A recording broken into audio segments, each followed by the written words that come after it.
Hello everyone, welcome back to my YouTube channel. नमस्ते, आप सब कैसे हो? आई होप आप अपने घर पे स्वस्थ और मस्त होंगे। और अब सुबह सुबह प्यारी सी सुबह हो गई है और अब हम मनिया बड़ा किचन सामान लिया। सुबह उठते ही सबसे पहले यही रामायण शुरू होती है। और आज हमने नाश्ते में बनाया था पनीर का पराठा, जो हमारे बच्चों को बिल्कुल पसंद आया नहीं है।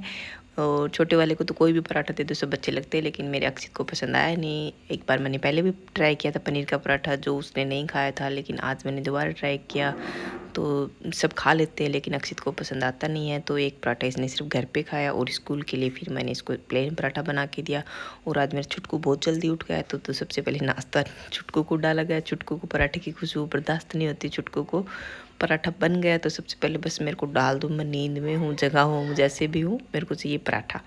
और सबसे पहले मैंने छुटकू को डाल दिया और उसके बाद में अक्षित भी तैयार हो गया था। और अक्षित ने एक बाइट खाते ही पराठे को फैल कर दिया। बोल मामा मेरे टिफिन में मत डालना। फिर मैंने फटाफट से जल्दी करके एक और पराठा इसके लिए प्लेन बनाया। और उसके पापा ने मेरे को रात को बोला था मैं ठंडी बासी रोटियां दही के साथ खाऊंगा सुबह सुबह, लेकिन जैसे पनीर के पराठे दिखे तो मुँह में पानी आ गया। बोल मेरा भी बना देना। मैं चलो ठीक है, आप भी खाओ। और बाद में माँ बेटे हम आ गए थे बाहर अक्षित को बाय करने। आज छुटको भी बाय करने आ रहा था। बोला मम्मी मेरे को भी बिठा दूँ। मैं बेटा तैयार तो हुआ नहीं, तेरे को कैसे बिठा दूँ। और फिर उसके बाद में पापा को बाय कर दिया था बाहर से ही। अभी एलेक्स का भी टाइम हो गया था, एलेक्स भी रेडी हो रहा था स्कूल के लिए। अब धीरे धीरे बोला मम्मा बड़ा हो गया, मेरे को कपड़े खुद पहनने दो। वो चलो ठीक, आप ट्राई करो। बच्चों को स्कूल भेजने के बाद काफ़ी देर रेस्ट करने के बाद मोबाइल में माथा मारने के बाद भी आए अपनी ड्यूटी पे। और सबसे पहले पिया एनर्जी ड्रिंक। आज चाय पीने का मन था नहीं तो आज मैंने पिया कॉफ़ी।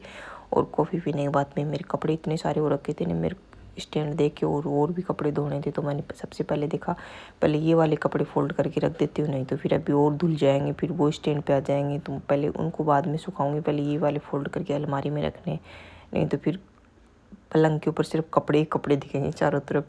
और भाई फटाफट से मैंने मेरे कपड़े फोल्ड किए। जो इस काम में मैं आलस नहीं करती हूँ, सबकी अपनी अपनी हॉबी होती है, किसी को कोई काम करना पसंद होता है और इस काम में मेरे को बिल्कुल आलस नहीं आता। मैंने फटाफट से कपड़े समेट के मेरे अलमारी में जमा दिए थे। और उसके बाद में मैंने उठाई झाड़ू और झाड़ू पोछा साफ़ सफाई कर लिया था मैंने फटाफट से। जो अगर तबीयत ख़राब होती है तो मन करता नहीं, बाकी इस काम में मुझे आलस नहीं आता है। और फटाफट से झाड़ू पोछा करने के बाद मैं चली गई थी नहाने। और नहा के आने के बाद में नहाते टाइम इतनी गर्मी, मतलब सफाई करते टाइम इतने पसीने आते हैं ना, पता ही नहीं चलता बाल कब धोए थे। तो मतलब डेली बाल धुल जाते हैं गर्मी में, पता ही नहीं चलता। याद ही नहीं था कल बाल धोए थे, परसों धोए थे। ऐसे ना सफाई करने के बाद ऐसे लगता कि नहीं बाल धोए बहुत दिन हुए, पसीने आते हैं। बाल धोने का मैंने अपने आप ही करता है। तो वही नहा धो के मैंने बाल धोए और फिर आ गई थी किचन में। किचन में बना रहे थे आज हम टिंडोरी की सब्जी, जो बहुत टेस्टी लगती है। बच्चों को थोड़ी कम अच्छी लगती है, लेकिन वैसे बहुत हेल्दी अच्छी होती है। देसी सब्जी आती है यहाँ पे।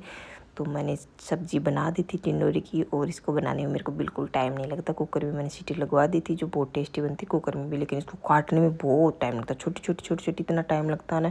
और धोना भी बहुत पड़ता है, इसकी कचरा भी बहुत लगा रहता है। 2 3 4 5 बार धोना पड़ता है काटने से पहले, और उसके बाद बनाना पड़ता है।